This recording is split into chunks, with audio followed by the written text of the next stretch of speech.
My name is Soo Chung, and here people go by Soo Chung.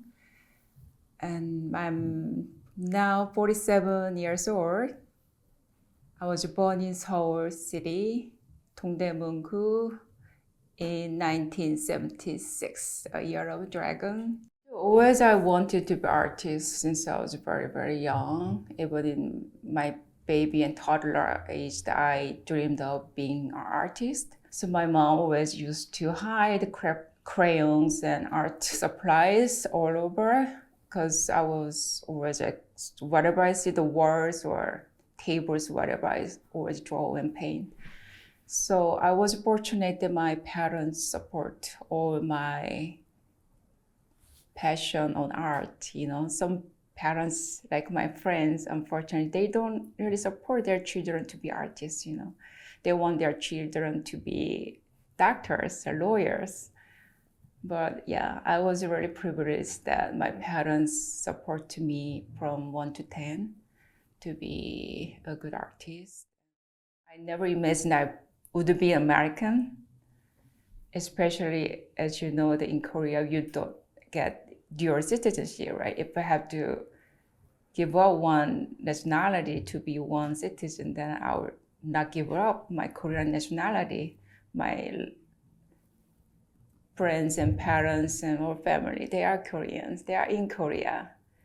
Yeah, so okay, so I was okay, I'm just graduating my grad school and I'm going back to Korea. That's why I already thought of it.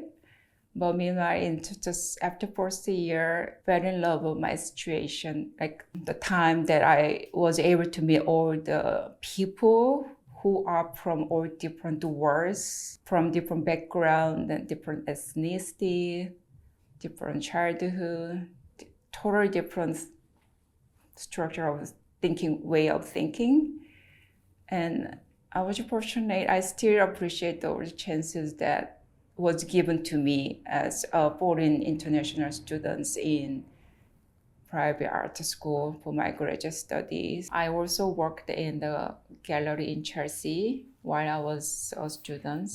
That was allowed to work as students. I always felt like I would just wanted to be an artist and just to do painting, produce painting, sketches of my stories. But when it comes to selling and buying, marketing, promoting your stuff, sometimes you need to disguise what you're doing and sometimes make your things more bigger than actually you intended it to be. Being aware of how the art market goes, it disappointed me. Like, you don't get what you sell it for, And I never did wanted to paint to sell it. And someone asked, you have to deal with your artwork over the prices, that wasn't me, So I was just naive person who just loved the art. My profession is painting, but I was always good in writing as well. So I become a reporter, like a journalist in Korean American broadcasting company. That's headquarters was in Fort Lee in New Jersey, but my apartment in Queens. So I was back and forth to New Jersey and Queens and covering correspondence to the New York City news. I realized, how small world I've been living with. Still, I thought how I discovered a lot of new, good, creative, innovative things being an artist in New York City, but still that was only art. There's tons of different things that you need, where you might like to know, except art. But while I was an artist, I was been interested in social issues that it carried over to my artwork. And so when it goes to my writing, it was easier because you don't need much space. You don't need labor to help you out to carry your canvases. So I thought I was lucky that I could still work with my second profession that I love to do for my life. I never also wanted to be in the town where the majority residents are Korean. And my English wasn't good, but I was able to survive in outside of Palisades Park. So why I have to go to Palisades Park?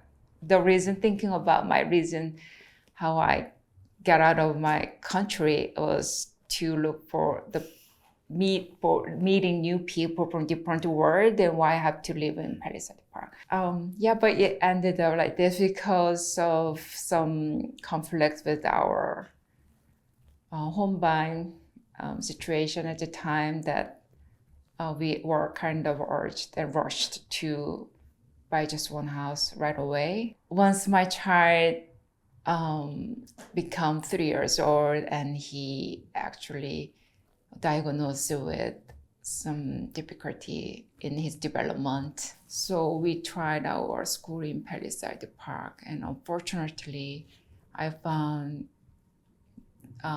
that many things are not right for the kids in special needs. So I started to make my voice against the school, and we went on the court, and I tried to just change a lot of things instead of moving out of town.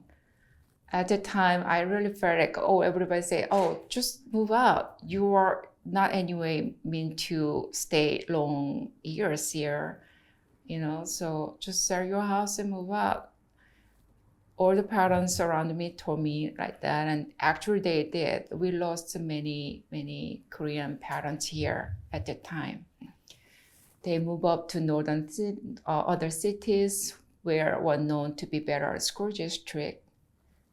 And for me, I knew that was the easier way to deal with the situation problem with the school and my child and my neighborhood. I just decided to stay because I was rebellious. I want change. I want change. Without change, I'm not leaving.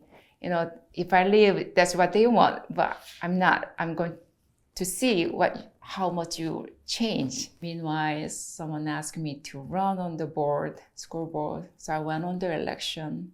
Prior to the election, actually, I naturalized my citizenship to American after I had some trouble, problem, a conflict with the school district. I feel like, okay, I need to be American. Maybe it might give me more justification for my voices. I even thought they are treating me like this because I'm not American, So also, my green cards it's expiring anyway. So I decided to just be American. Otherwise, I just want to continue in holding green card. I didn't want to lose my Korean citizenship still. Very surprisingly, a few months after being American, someone asked me to run on the election. So I went on and I was elected.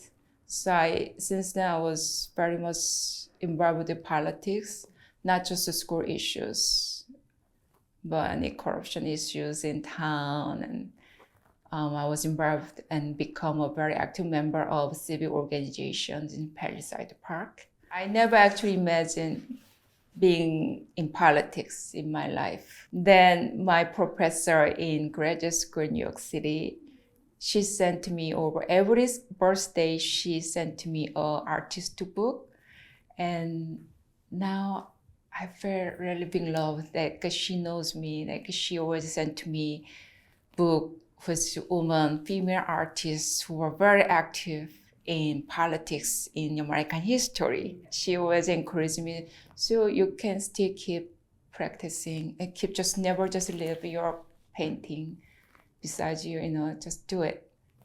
And no matter what you are not doing or doing it now, but you will be doing anyway. But never just forget you are the artist as well. And being politician doesn't mean they're not artists. You always be together. And history really prove it. And she keeps sending me those books. One day in the future, if my painting or any artwork come out, I believe it's going to be really me. And it's going to be somehow different from my old works as well. while I was writing in the magazine as an artist, I was just labeled my title as a life artist. Because at the time, although I was just writing, I never thought that I wasn't an artist.